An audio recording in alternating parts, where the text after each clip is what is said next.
주는 그리스도시요 살아계신 하나님의 아들이심을 고백합니다. 오늘도 우리는 하나님의 능력을 사실적으로 체험할 수 있는 은혜 속으로 들어가야 될 줄로 믿습니다.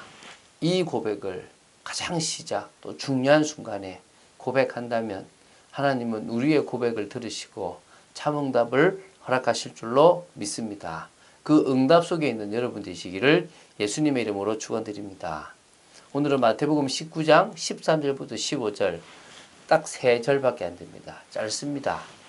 어린아이를 사람들이 데리고 왔는데 제자들은 오지 말라고 혼을 냈고 예수님은 그들에게 축복 기도를 하셨습니다. 그 부분입니다. 이 앞에 우리가 19장 1절부터 12절까지는 이혼에 대한 부분입니다. 이혼 증서를 써주고 이혼하고 또 독신은 이런 거다라는 부분들을 말씀하셨습니다. 앞에 있었던 것과 지금 이것은 연관성이 없습니다. 근데 억지로 본 것도 좀 이면적으로 본다면 이것 사이에 연관성은 있습니다. 그 첫 번째가 뭐냐면 무지죠, 무지. 율법의 본래 의미를 자신의 방식으로 해석하는 자신의 문제를 모르고 있는 바리새인들의 무지. 또 뭡니까? 어린아이의 가치를 모르고 잘못된 행동을 하고 있음도 모르고 있는 그런 제자들의 무지.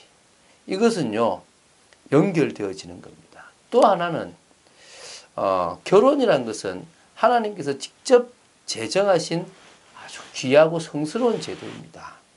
그래서 하나님이 짝지어 주신 것을 인위적으로 인간은 뭐 할 수 없다고요? 나눌 수 없습니다. 물론 독신이라는 것은 특별한 경우에만 해당되는 어떤 교훈이기도 하겠죠. 그러나 이 오늘 본문은 결혼을 통해서 얻어지는 하나님의 아주 귀한 선물, 누구요? 어린아이, 자녀들에 대하여 예수님께서 축복하시는 그런 귀한 내용이 담겨져 있습니다. 그런 부분에서 이 결혼과 그 후인 자녀들은 연결되어지는 부분도 있다고 볼 수 있겠죠. 오늘은요, 이 예수님께서 이 어린아이를 단순히 안수하고 축복한다라는 개념만 보면 안 됩니다. 어떤 겁니까?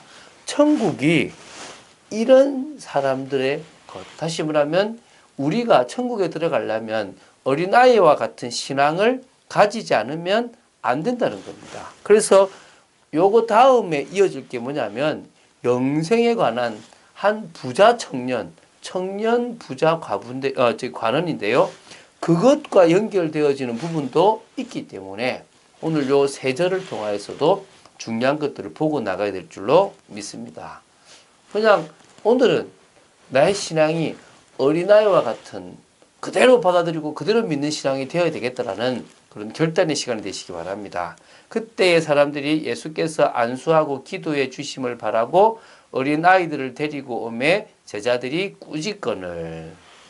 당연히 사람들은 예수님이 너무나 귀한 분이고 예수님이 기도하기만 하면은 그 응답이 크기 때문에 아이들이 잘 자라길 바라고 데리고 왔고요. 또 그 당시에 랍비에게 아이를 데려가서 안수받는 풍습이 있었기 때문에 당연히 그 시대 랍비와 같은 예수님에게도 데리고 왔겠죠. 그런데 예수님은 제자들은 어떤 이유였는지 오지 말라고 꾸짖었습니다.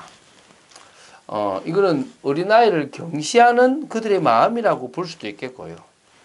또 이 어린아이처럼 겸손하고 순수해야 된다라는 그런 그 교훈을 무시해버린 그런 실수일 수도 있을 수 있습니다. 근데 어쨌든 제자들이 막았다고 그랬어요. 꾸짖었다고 그랬습니다.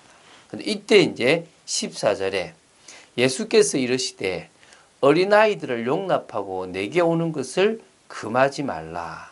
천국이 이런 사람의 것이니라 하시고, 바로 예수님은 그 자리에서 제자들에게 뭡니까? 지적합니다. 하지 마라. 어떤 의미에서는 분노했다고 봐야 됩니다. 왜 아이들이 오는 것을 거부하느냐? 용납해라. 금하지 마라. 이렇게 얘기합니다.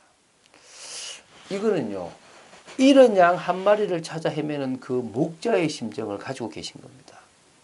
다시 말하면 그 심정으로 한 영혼이라도 살리고 싶은 그 영혼 구원에 대한 그 주님의 마음을 제자들이 몰랐던 겁니다. 오늘 너무나 하나님 볼 때 작은 자 중 하나 같은 이 어린 생명들이 주님께 나오는 그것을 주님은 기뻐하셨고 제자들의 그 행동을 주님은 싫어하셨습니다. 오늘 천국이 이런 사람의 것이다. 예수님은 이 천국이 이 어린아이와 같은 사람, 다시 말하면 말씀을 바로 받아들이고 그 말씀 그대로를 믿는 사람들의 것이라고 하신 이 주님의 말씀을 붙잡아야 될 것입니다. 여러분, 말씀을 재봅니까? 계산해 봅니까? 고민해 봅니까? 불신앙합니까? 어린아이는요, 그냥 믿어버려요. 그 신앙을 우리는 배워야 될 줄 믿습니다. 그들에게 안수하시고 거기를 떠나시니라. 이 어린아이에게 안수 기도를 하셨습니다. 마가복음 10장 16절에는 그 어린아이들을 안고 저희 위에 안수하시고 축복하시니라. 하나이씩요 안아서 머리에 손을 대고 아마 축복 기도를 하시지 않겠나 생각이 듭니다. 일일이 하나하나 만져주셨다고 보면 되겠죠. 제가 작년에 미국에 제 후배가 있어서 그 집에 가서 이제 아이들, 그 자녀 3명인데 아들 3명인데 축복 기도를 했습니다. 근데 희한한 것은요, 그 아이를 제가 품에 안고 기도를 하는데 제가 이 아이들을 잘 모르잖아요. 근데 희한한 거는 아이마다 다르게 기도가 나가는 거예요. 그 아이에게 맞는 기도가 나가는지 모르겠는데 나가는 겁니다. 그걸 엄마가 녹음하는데 엄마가 놀라는 거예요. 어떻게 아이마다 다르게 기도를 하는데 성향과 같이 기도를 할까? 저도 제가 모르잖아요. 그 아이를 어떤 아이들인지. 하나님이 하시는 기도구나. 그래서 아이한테 틀어주고 있다고, 지금도 틀어주고 있다고 제가 들었습니다. 여러분 정말 이런 축복 기도 받는 게 무조건 나쁘다, 이상하다, 뭐 기복신앙이다 이럴 필요는 없습니다. 안수하고 기도한 요게 아마 유아 세례의 어떤 근거가 되기도 한 부분이 있습니다. 부모가 아이를 믿음으로 키우겠다라는 부분들도 있겠죠.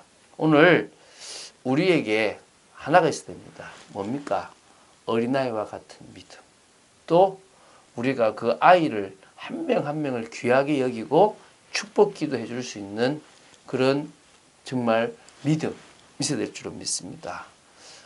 우리는 복음 아니면 회복되기 어려운 존재들입니다. 하나님은 우리를 복음으로 말미암아 새로운 피조물의 근본을 바꿔버렸고요. 또한 더 나아가서 육신적인 것에 삶을 살아가지 않도록, 육신을 따라가지 않도록 영을 따라가도록 만드셨고요. 주를 위해 살아가는 인생이 되도록 만드셨습니다. 진정으로 우리는요, 영적 싸움을 시작해야 됩니다. 복음으로 싸워나가야 됩니다. 그래서 천국 갈 때까지 계속 사단은 우리의 연약한 부분을 가지고 속일 거지만 우리는 은혜 속에서 영적 상태를 바꿀 거다. 그리고 사단의 시스템을 무너뜨려가고 복음 시스템을 만들어 갈 것이다. 이런 결단의 삶을 해야 될 줄로 믿습니다. 그렇다면 전도는 뭐냐? 하나님 나라를 주는 그 전도는 뭐냐? 구원 주시기로 작정된 자, 영생 작정된 자를 만나는 것이다. 그래서 주님은 이 전도자와 늘 함께 하십니다. 그래서 전도자들은 먼저 하나님이 만드신 나를 향한 하나님의 그 계획, 의미들을 찾아야 될 것이고요. 저 영세전에 감춰졌던 계획이 오늘에서 성취되잖아요. 그 오늘이라는 개념에 대해서 이해해야 될 것이고요. 그게 다른 곳이 아니라 내가 있는 선교지와 같은 이 현장에 그 계획이 이루어집니다. 그러면 내가 오늘이라는 시간표에 왜 하필 이 현장에 있는가? 요 세 가지에 대한 질문들을 해보면 내가 누구기에 나를 오늘 이 시간표에 이 현장에 보내셨는가? 생각해보고 고민해 본다면 많은 축복들이 날 줄로, 많은 응답들이 날 줄로 믿습니다. 어린아이와 같은 믿음으로 참 응답 받는 여러분 되시기를 주 예수 그리스도 이름으로 축원드립니다. 주는 그리스도시요 살아계신 하나님의 아들이심을 고백합니다.